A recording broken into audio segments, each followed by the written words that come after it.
Navidad. En esta oportunidad tocando el tema Cristo es nuestra paz. Y deseo en esta parte, quiero dejar con ustedes tres pensamientos que nos ayudan a poder conectar todo lo que el sermón quiere decirnos en cuanto a esta bella parte de las Escrituras. La semana pasada salté de manera a propósito un texto de los cuales los ángeles exclaman en los cielos en Lucas 2:14 que dice: gloria a Dios en las alturas y en la tierra paz, buena voluntad para con los hombres. Ese fue el anuncio de los ángeles cuando apareció esa hueste celestial en esa primera Navidad, y los pastores ahí pasmados, tal vez con temor, como dice el texto en Lucas. Sin embargo, pareciera que esa paz no estuvo reflejada en la primera Navidad. La primera Navidad estuvo marcada de sangre. Hubo una gran matanza y muchos niños murieron por la furia de un rey descontrolado. El versículo 16 que hemos leído juntos aquí dice: Herodes, entonces cuando se vio burlado por los magos, se enojó mucho y mandó a matar a todos los niños menores de 2 años que había en Belén y en todos sus alrededores, conforme al tiempo que había inquirido de los magos. Triste realidad de aquel día de la primera Navidad. Ahora, no podemos pasar por alto que este pasaje que hemos leído tiene 4 profecías del Antiguo Testamento cumplidas. 4. En un verso de 23 textos, tenemos 4 textos que el propio Señor dejó plasmado aquí en esta primera Navidad. En Mateo 2:18, ahí encontramos el texto que hemos leído: voz que fue oída en Ramá, grande lamentación y lloro y gemido a Raquel, que llora a sus hijos y no quiso ser consolada porque perecieron. Eso es una declaración de lo que ocurrió en Jeremías 3:15. Los mismos textos allí cumplidos en la voz del profeta Jeremías 31:15, allí dirigido. En Mateo 2:15 también hay otra profecía cumplida también. Ahí en Mateo 2:11 usted puede leer conmigo: y al entrar en la casa vieron al niño con su madre María y postrándose le adoraron, y abriendo sus tesoros le ofrecieron presentes, oro, incienso y mirra. Y uno puede decir: ¿dónde está eso? Pues está en el texto, está claramente ahí en Salmo 72:10. En el Salmo 72:10 dice ahí: los reyes de Tarsis y las cosas traerán presentes, y los reyes de Saba y de Seba ofrecerán dones. Y esta profecía se cumplió cuando los magos llevaron al niño presentes, llevaron al niño presentes a este niño recién nacido. También en Mateo 2:15 hay otra profecía, dice: y estuvo allá hasta la muerte de Herodes, para que se cumpliese lo que dijo el Señor por medio del profeta, cuando dijo: de Egipto llamé a mi hijo.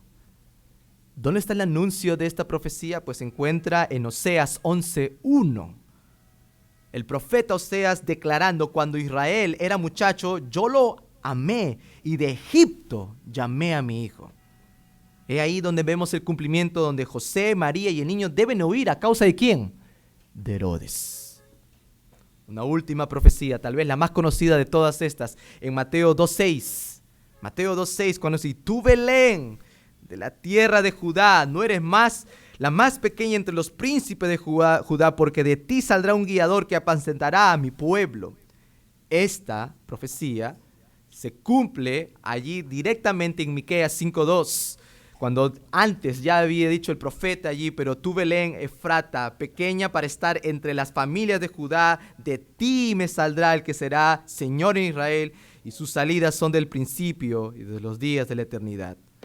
Se cumplió tal y cual como desde la antigüedad los profetas anunciaban el nacimiento de Cristo. 4 profecías cumplidas en la primera Navidad. Además, este relato tiene 2 eventos totalmente sobrenaturales, que si Dios no estaría detrás de estas acciones, prevaleciendo la vida del niño, no tendríamos la historia completa. La primera, Dios usó algo sobrenatural. Dios usó un sueño. Dios utilizó el sueño de José para comunicar que tenía que moverse, para que huya ¿a dónde? A Egipto. Y esté allí hasta que el Señor le dé la orden nuevamente de salir de allí. Y esto se hizo para que se cumpliese justamente la profecía. No era un momento casual, no era una coincidencia, se estaba haciendo para que algo sobrenatural para que se pueda cumplir la profecía que ya antes había dicho. Y eso lo encontramos en el versículo 14. Y él, despertando, tomó de noche al niño y a su madre y se fue ¿a dónde? A Egipto. Y estuvo allá hasta la muerte de Herodes. ¿Y cuál es la otra? El otro evento sobrenatural, pues la estrella. Y en este pasaje vemos que Dios utiliza una estrella para dirigir a los magos para que pudieran llegar al lugar exacto para ver al niño. Exacto, preciso. ¿Se han puesto a pensar? Y me hice esta pregunta. ¿Qué hubiera pasado si Herodes hubiera matado al niño Jesús? En esa gran matanza que hubo en la primera Navidad, ¿qué hubiera pasado? Obviamente que usted y yo conocemos que soberanamente Dios no permitió eso, Dios guardó y prevaleció la vida de su hijo. Pero si hubiera pasado, déjame decirle que la vida de ese niño era necesaria para que su muerte fuera perfecta. La vida de ese pequeño era sumamente necesaria para que tiempo después su muerte sea completa. He aquí el primer pensamiento que tengo delante de ustedes. La primera venida de Jesús plasmó un evento sobrenatural como un cuadro de adoración. Plasmó un evento sobrenatural como un cuadro de adoración. ¿Y a cuál me refiero? A la estrella sobrenatural de Belén. En el versículo 2 observamos eso, diciendo, versículo 1, cuando Jesús nació en Belén de Judea en los días del rey Herodes, vinieron del oriente a Jerusalén unos magos, diciendo, ¿dónde está el rey de los judíos que ha nacido? Porque su estrella hemos visto en el oriente y venimos a adorarle. Muchos han intentado investigar qué tipo de estrella es esta, ¿no? Inusual, ¿no? Totalmente inusual, haciéndose la siguiente pregunta: ¿cómo es posible que una estrella fuera a guiar a estos hombres al lugar donde estaba precisamente el niño Jesús?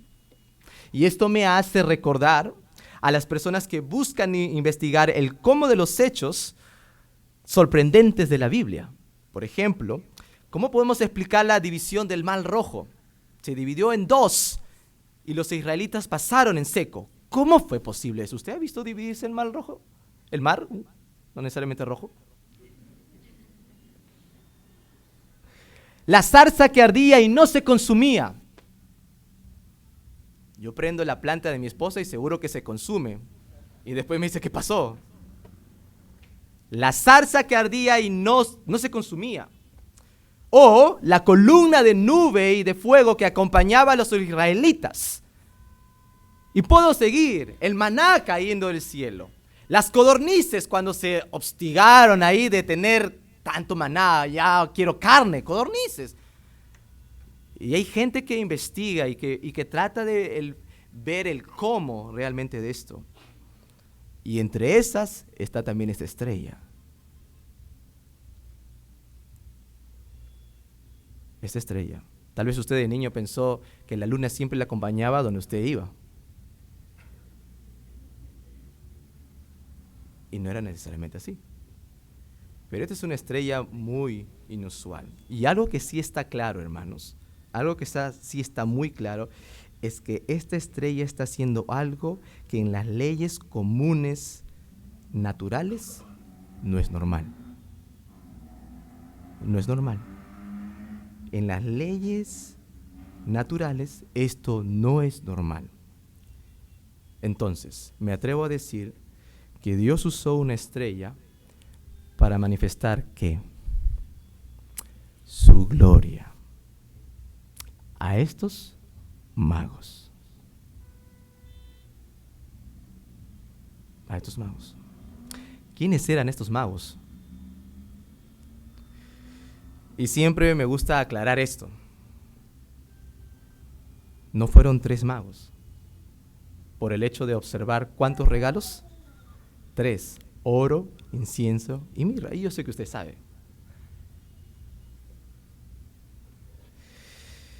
Estos no eran reyes. No eran los reyes magos. Es muy probable que eran astrólogos, conocedores de ciencia y posiblemente magos de Persia. Y aquí me llevó algo muy interesante que me ayudó a ver el teólogo John MacArthur a poder observar detalladamente esto. Es muy probable que estos magos tenían conocimiento de las escrituras hebreas, porque pudieron trazar desde los tiempos de Daniel hasta los tiempos del Señor Jesús.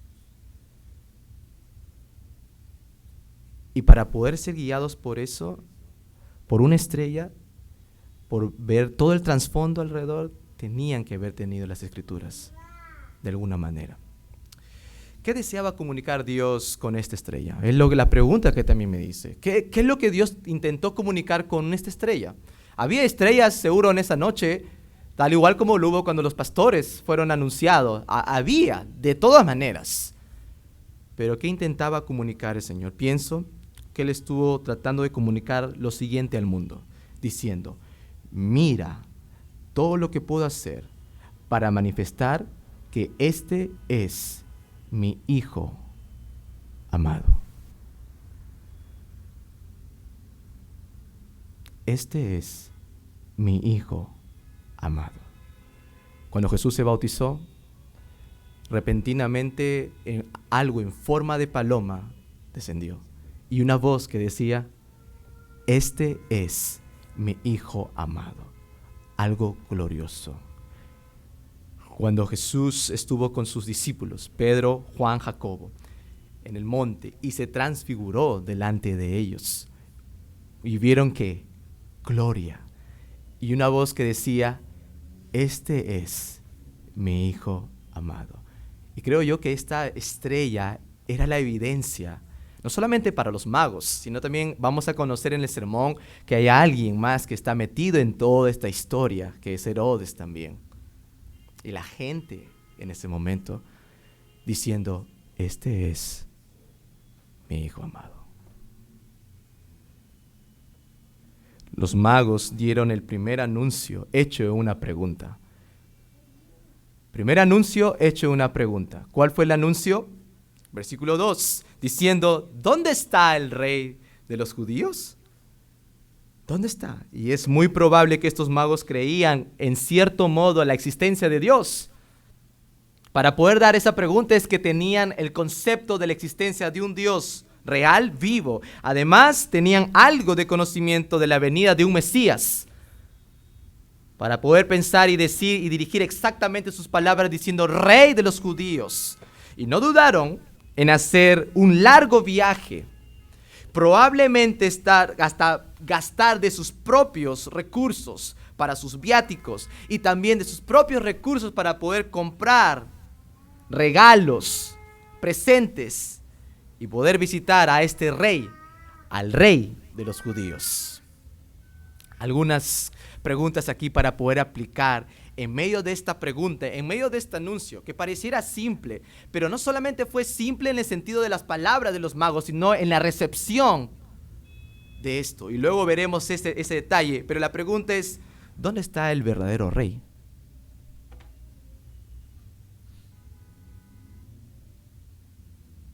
Póngase a pensar en su propia vida, ¿dónde está este verdadero rey? ¿Reconoces que existe un rey en tu propia vida?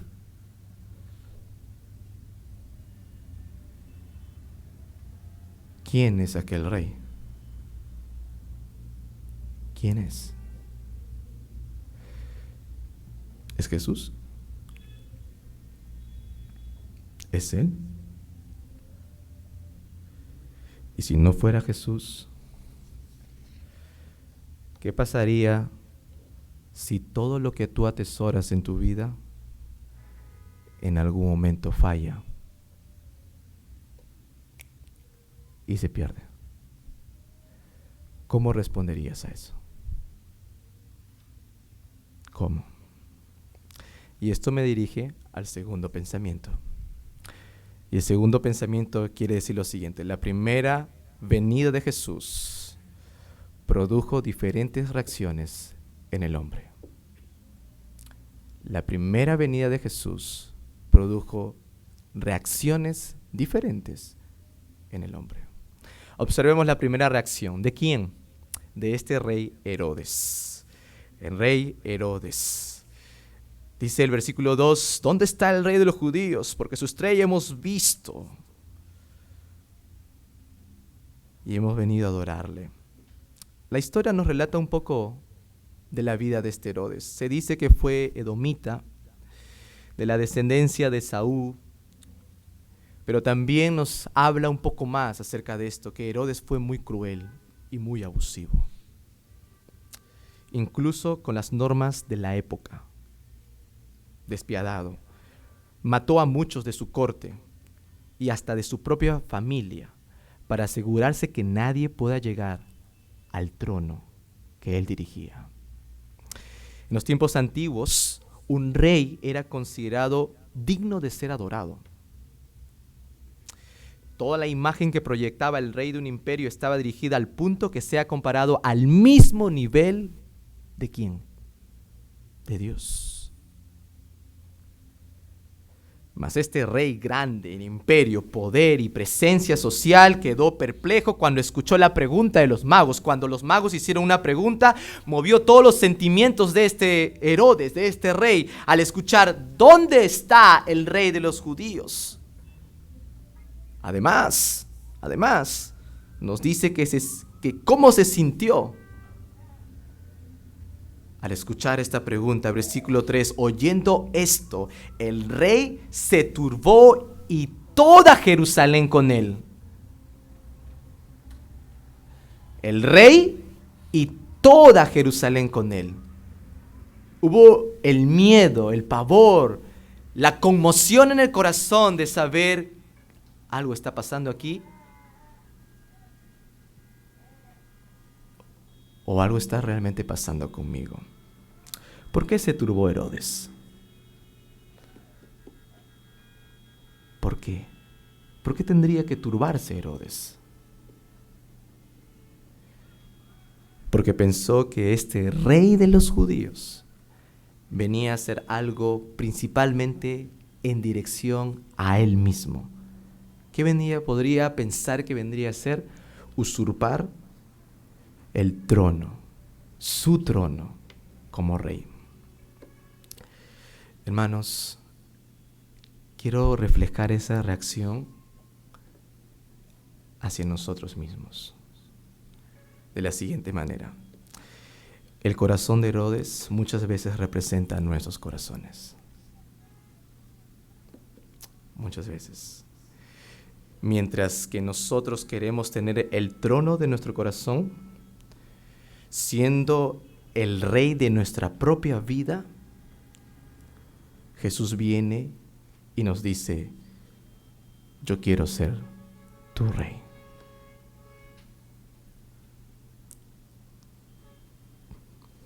Todos tenemos algo de Herodes en nuestro corazón. Toques del corazón mismo reflejados en ese corazón de Herodes.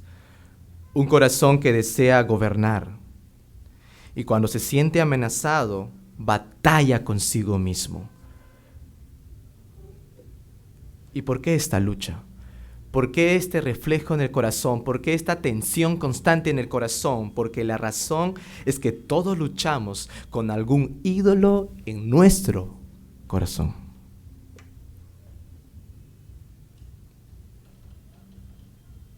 Todos luchamos con eso. Todos tomamos el trono de nuestro corazón y queremos tomar el poder de nuestro ser o hacer que algo o alguien tome el poder de nuestras vidas y manejarlo como nosotros queremos. Y viene este Jesús recién nacido y dice, Él es el Rey, y te choca porque sabes muy bien que tienes que sacar cosas de tu vida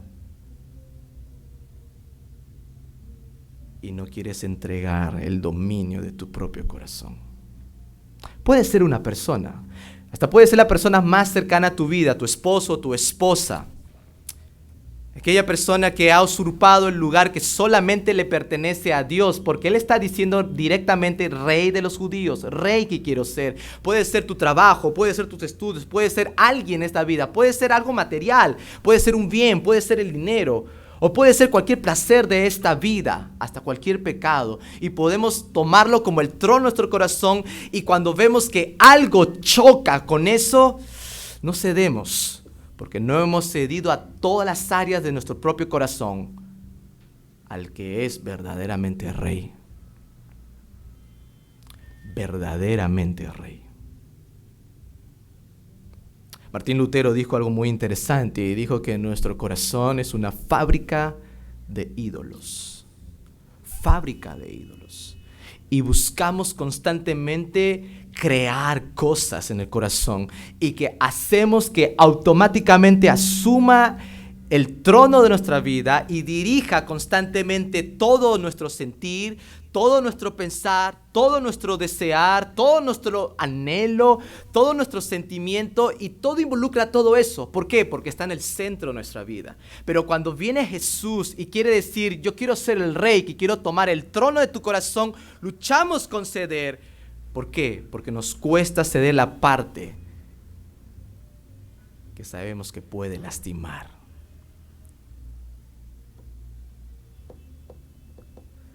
Y Herodes sintió lo mismo. Directamente. Algo más. No solamente Herodes luchó y se turbó con esto, sino también Herodes fue otra cosa más. Versículo 7. Entonces Herodes, llamando en secreto a los magos, indagó de ellos diligentemente el tiempo de la aparición de la estrella.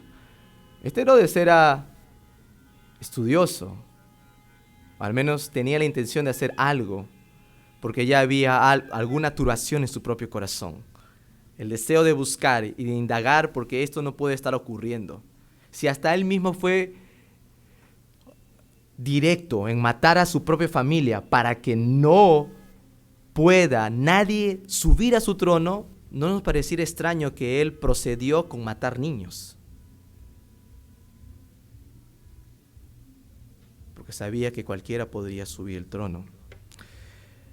Pero dice el versículo 8 es interesante. Dice, y enviándolos a Belén dijo a los magos, ir allá, ustedes vayan, no, pase libre, vayan por favor, vayan y averigüen con diligencia acerca del niño.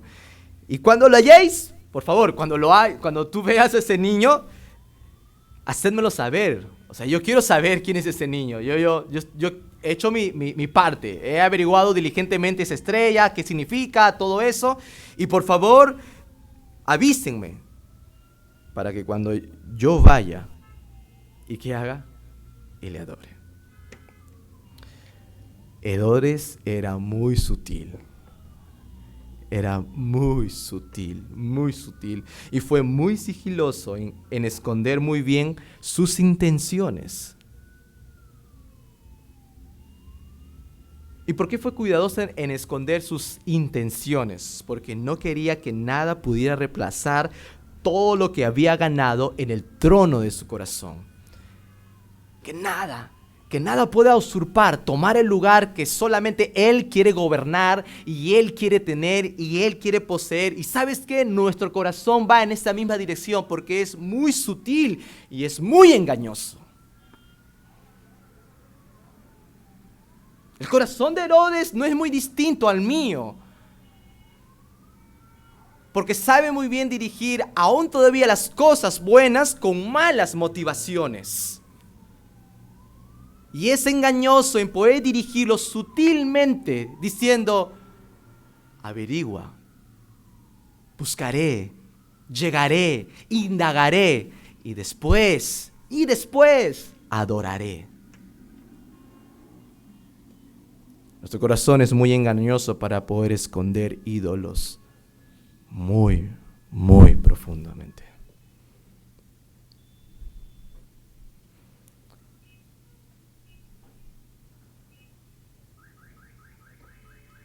¿Y qué pasaría si ese ídolo te falla?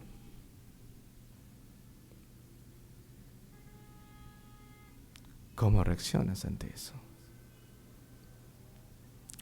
Porque si quiero decirte que no hay ningún ídolo que prevalece, todos han fallado. Todos. En absoluto todos.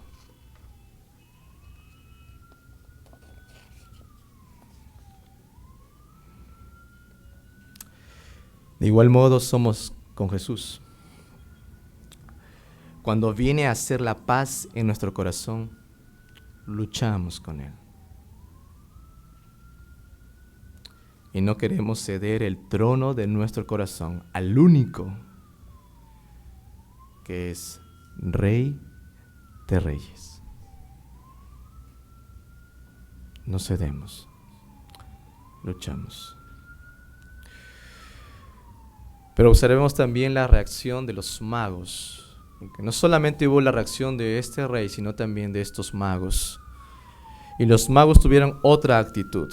Dice desde el versículo 9 en adelante, ellos habiendo oído al rey se fueron, y he aquí la estrella que habían visto en el oriente iba delante de ellos hasta que llegando se detuvo sobre donde estaba el niño. Y cuando ocurrió todo eso, dice, al ver la estrella, ¿qué pasó? Se regocijaron con muy grande gozo.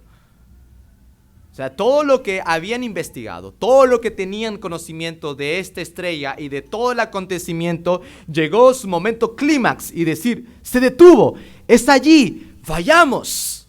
Gozo, gozo, tremendo gozo. Y al entrar en la casa vieron al niño con su madre María y postrándose le adoraron y abrieron sus tesoros, le ofrecieron presentes, oro, incienso y mirra.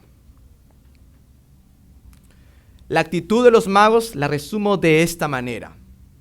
Resumo de esta manera la actitud de estos magos. Obviamente que usted y yo sabemos que es muy distinta a la actitud de Herodes, ¿correcto?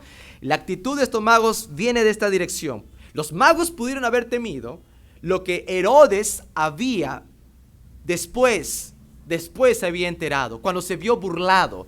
Los magos pudieron haber hecho algo con temor y con mucha preocupación, porque sobre la vida de este hombre despiadado estaban sus propias vidas. Y pudieron, después de estar en la corte hablando con Herodes precisamente en ese momento, decir, vayámonos. Creo que todo esto es algo muy falso, o esto es algo muy incomprensible. No creo que esta estrella realmente nos lleve al fin de todo ello. No, pero los magos reaccionaron de otra manera. ¿Por qué? Porque los magos, y lo resumo de esta manera, han visto y queremos adorar. Vieron y adoraron. Dos cosas, ver y adorar. La actitud de adoración de los magos fue a raíz de todo lo que estaban viendo. Todo lo que estaban viendo. Tal vez creyeron diciendo, Dios nos ha guiado hasta aquí. No es una casualidad, no es una coincidencia, no es algo normal, siendo astrólogos, que esta estrella esté frente a nosotros en dirección al lugar específico donde tiene que estar el niño recién nacido. Está actuando en contra de sus leyes naturales. Esto no es normal. Yo quiero ver, y la actitud que debe salir debe ser adoración. ¿Por qué? Porque frente a ellos estaba la pregunta, la respuesta a su pregunta. ¿Dónde está el rey de los judíos? Y lo estaban ahora viendo. Jesús, el rey de los judíos. Nosotros también podríamos tener similar reacción. ¿En qué sentido? Nosotros no podemos ir al acontecimiento porque ya ocurrió, pero sí podemos hablar a otros de esta historia y eso puede marcar una adoración, un testimonio de la vida encarnada de Cristo. Porque si ese bebé no hubiera prevalecido su vida, su muerte no sería completa y perfecta. ¿Se dan cuenta? Ese testimonio nosotros podemos dar. Hermanos, estamos hablando de Jesús, el Rey de los judíos. No estamos hablando de un niño más en el planeta que nació. No estamos hablando de un niño más en el planeta de esta historia universal, de todo lo que podemos tener. Estamos hablando de Jesús, el niño que dejó los cielos y habitó en medio nuestro. Jesús.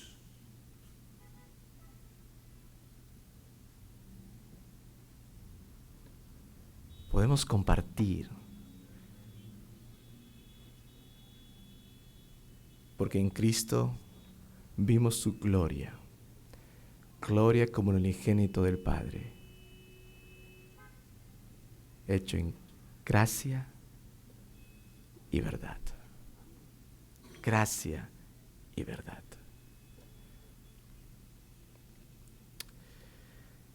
Último pensamiento para poder terminar aquí. La primera venida de Jesús manifestó realeza que yacía en un pueblo humilde. Realeza que yacía en un pueblo muy humilde. Hermanos, en Belén se produce un fuerte contraste entre el niño Jesús y el ambiente que lo recibe. Un gran contraste, gran contraste. El Rey de Reyes yace en un lugar indigno de su propia realeza. Porque estamos hablando de Jesús, el Rey de los judíos, y apareció en ese lugar. El mundo en que nació Jesús estaba colapsado. Ahora quiero llevar sus mentes a ese punto. Contexto cultural, el contexto político, económico y social no eran los ideales donde Jesús nació. Para nada. ¿Por qué? Porque la civilización romana había sembrado el terror, gobernando con mano dura para que los pueblos no intentaran ningún tipo de rebelión. Y usted y yo conocemos cuán cruel fueron los romanos para que nadie se levantara delante de ellos rebelándose a su propia autoridad. 30 años después vemos cómo cruelmente muere ¿quién? Justamente este niño recién nacido. Y ponte a pensar que Dios soberanamente permitió que Dios, Jesucristo, apareciera en esos tiempos.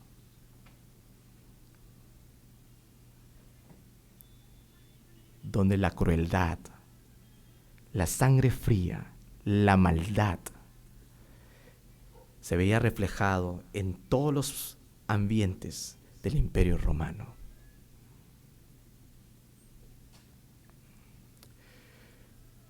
El Imperio Romano imponía labores muy agobiantes y mantenían a los pueblos en pobreza. Cada región estaba regida por hombres tiranos que respondían al imperio.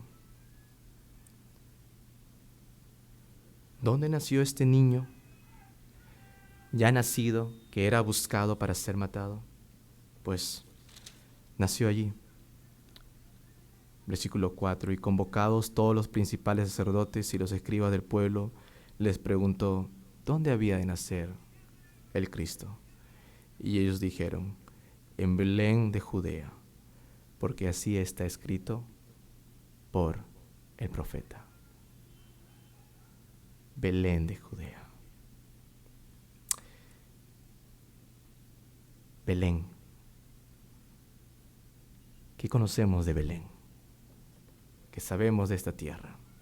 Situada en un lugar placentero, en una loma rodeada de colinas, cubiertas de ricos viñedos y almendros, en la serranía de Judá, a 8 kilómetros al sureste de Jerusalén, muy cerca.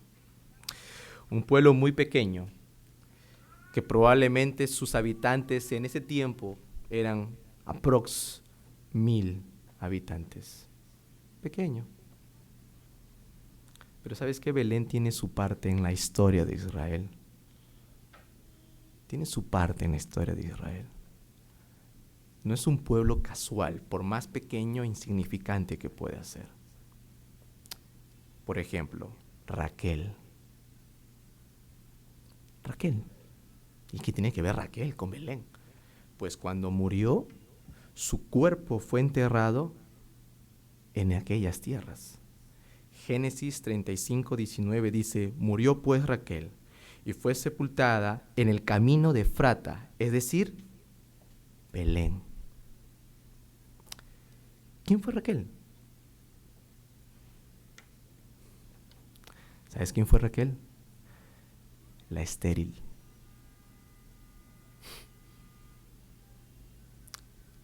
La despreciada por los pobladores, porque en aquellos tiempos no dar herencia a su esposo era causa de marginación.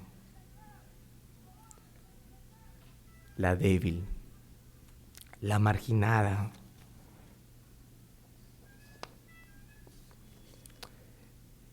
Y las tierras de Belén fueron utilizadas para que Raquel pueda estar allí. Tengo una más. Ruth. Ruth la moabita.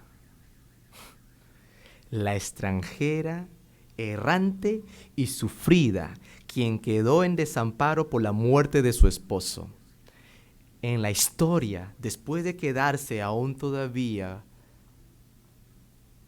con la madre de este hombre que había muerto, aparece un pariente redentor. Vos, ¿de dónde? De Belén. Y las personas dijeron en Ruth 4:11, y todo el pueblo que estaba en el atrio y los ancianos dijeron: testigos somos. Haga el Señor a la mujer que entra en tu casa como a Raquel y a Lea, las cuales edificaron la casa de Israel, y que tú adquieras riquezas en Efrata y seas célebre en Belén.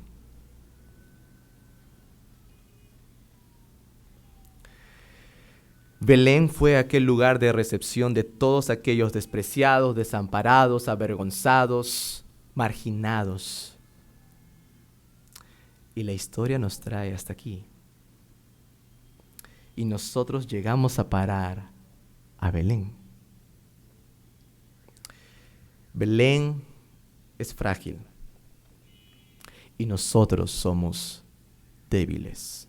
Belén es pequeña y en nosotros hay pobreza. En medio de toda esa conmoción social y un ambiente sencillo, para graficarlo mejor, una pareja de escasos recursos, que no tenía ni siquiera dinero para poder tener un espacio adecuado. ¿Para quién? Para que el niño pueda nacer. Y lo único que tuvieron fue un mesón, un establo. Allí un ambiente, en un pueblo humilde, sencillo, insignificante tal vez para muchos, sin ningún amparo familiar y obviamente ni siquiera social. Y percibieron que el nacimiento del niño Jesús. ¿Se ha puesto a pensar esto? Jesús sabía dónde iba a ocurrir su nacimiento. Jesús sabía, Él es Dios. Y Él sabía dónde iba a acontecer todo su nacimiento. Y no escapó de su venida. No escapó. No dijo, no. No dijo, yo tengo que nacer en un palacio, yo tengo que nacer en un lugar estupendo. No, no escapó de eso. más bien se reveló en medio de ese ambiente. Jesús no se comportó como el rey que el mundo esperaría. Porque si fue anunciado como rey, no se comportó de esa manera. No tenía ninguna credencial académica.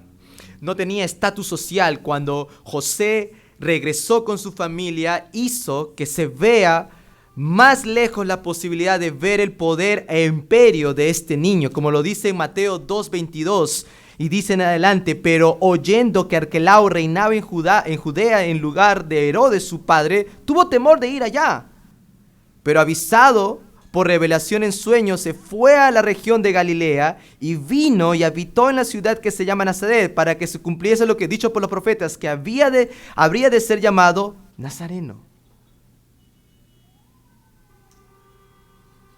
Y aún todavía en esa predicción, nosotros, tú y yo sabemos lo que significaba eso. Que en todo el entorno social Jesús es denominado Jesús de Nazaret, siendo aún todavía más adelante catalogado, despreciado y insignificante. Como dice Tim Keller, dice: si verdaderamente Dios ha nacido en Belén, entonces tenemos algo que ninguna religión ha pretendido tener jamás. Es un Dios que te comprende de manera única y real, desde el interior de tu experiencia. Navidad muestra que Él conoce lo que tú estás atravesando, porque conoce lo más interno del propio corazón, la desolación y desesperación que podemos pasar. Como dice una novelista y ensayista británica, Dorothy Sayers, dice lo siguiente: la encarnación significa que cualquiera que haya sido la razón por la que Dios nos ha permitido caer, sufrir y ser objetos de penurias o de muerte, no le exige al hombre nada que no se haya exigido a sí mismo. Él atravesó toda la experiencia humana, desde las molestias triviales de la vida familiar y las restricciones limitantes del trabajo duro, la falta de dinero, hasta los peores horrores de dolor, la humillación, la desesperación y la muerte. Nació en pobreza y sufrió infinito dolor, y todo por el hombre.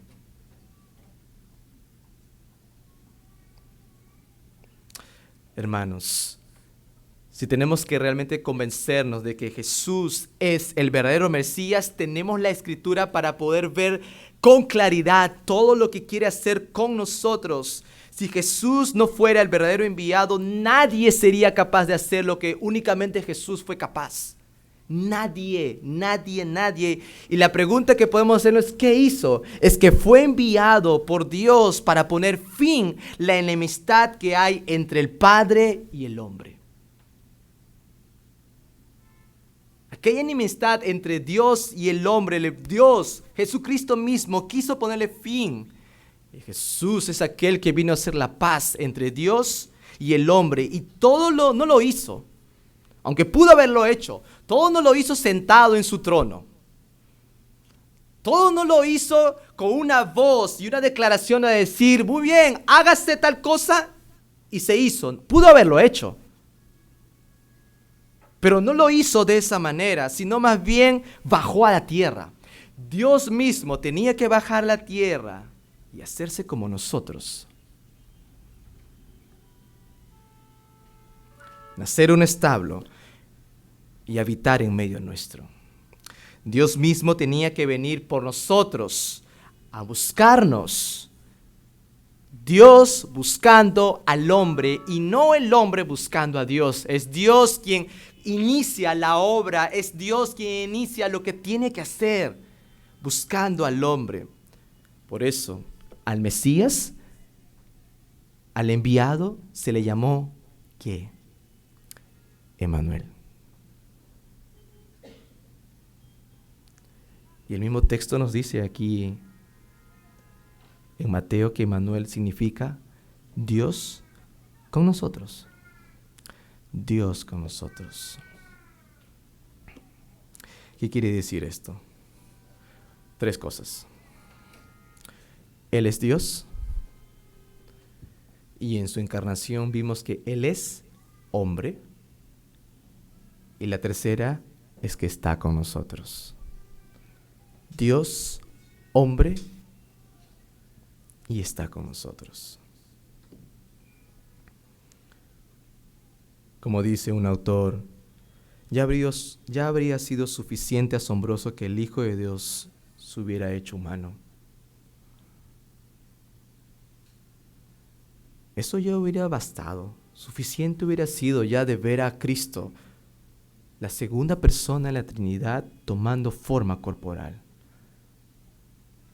Eso hubiera sido suficiente. Y simplemente hubiera vivido un tiempo entre nosotros para dejarnos sus enseñanzas, sus bonitas parábolas, las bonitas explicaciones y tal vez todo lo asombroso que podemos ver. Pero quiso ir más allá y hacernos ver que el propósito de la encarnación es que tengamos una relación con Él.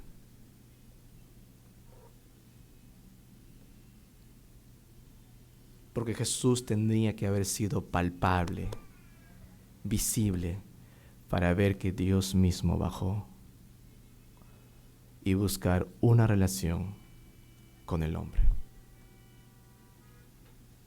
Una relación con Él.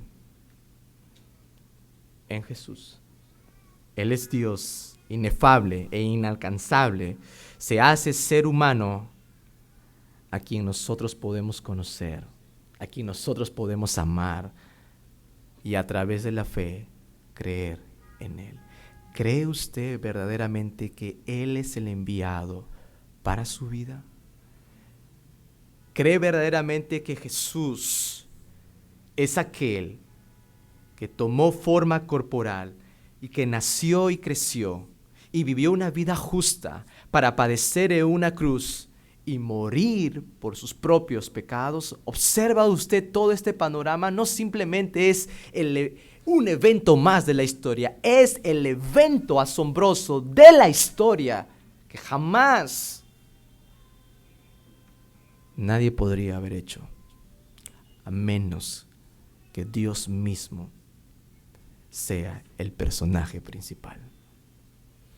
Jesús, el Mesías, Jesús, quien muestra nuestra paz en esa gran enemistad, que si nos encontramos como el corazón de Herodes, distante a todas las cosas que Dios quería hacer como rey en nuestras vidas, podemos percibir que estamos muy lejos y separados totalmente en esa gran enemistad que hay entre Dios y el hombre, porque nuestro corazón muchas veces refleja el corazón mismo de Herodes, que tenemos ese toque de saber que no queremos un gobernador, no queremos una autoridad, no queremos alguien que dirija nuestras vidas, porque pretendemos poder dirigir nuestra propia vida como nosotros podemos pensar, crear o hacer.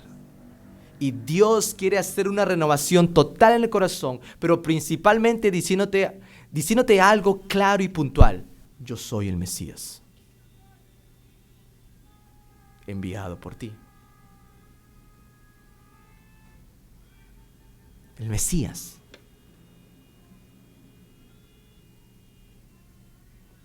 ¿Y sabes qué? Si se cumplió lo dicho en el pasado de su nacimiento,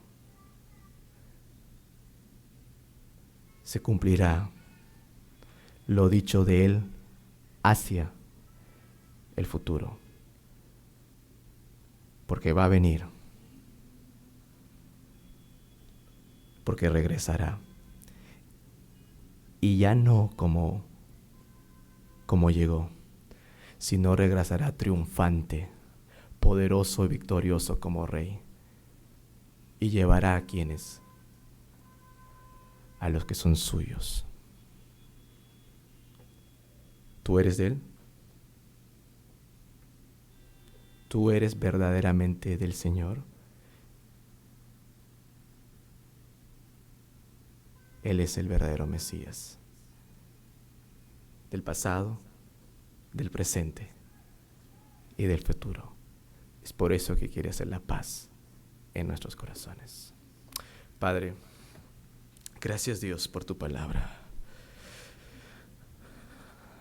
Nos muestras la realidad misma de nuestro corazón, de saber que a veces actuamos como Herodes, no queriendo ceder en nuestras vidas, luchando, Señor, con darte el dominio de nuestro corazón.